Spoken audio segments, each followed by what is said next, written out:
ką šiandien norėčiau pasakyti apie rungtynės. 17 minučių žaidėm beveik idealiai ir puolimą, ir gynybą. Idealiai skaityčiau, kaip turėtumėm žaisti. Aišku, ten klaidų neišvengsi. 35 minutės žaidėm gerai, o paskui 5 sustojom ir pradėjom gal tą rezultatą laikyti ar ką, ir Rytas perėmė iniciatyvą. Ateityje to turėtų nebūti, reikia žaisti visas rungtynės. Bet taip aš džiaugiuosi, kad gana neblogą žaidimą žaidėm šiandien.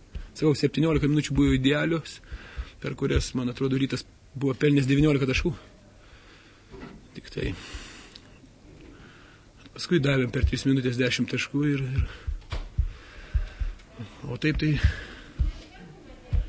džiaugiuosi pergalę, džiaugiuosi vyrais, kad vėl parodė gerą krepšinį, gerai sužaidė.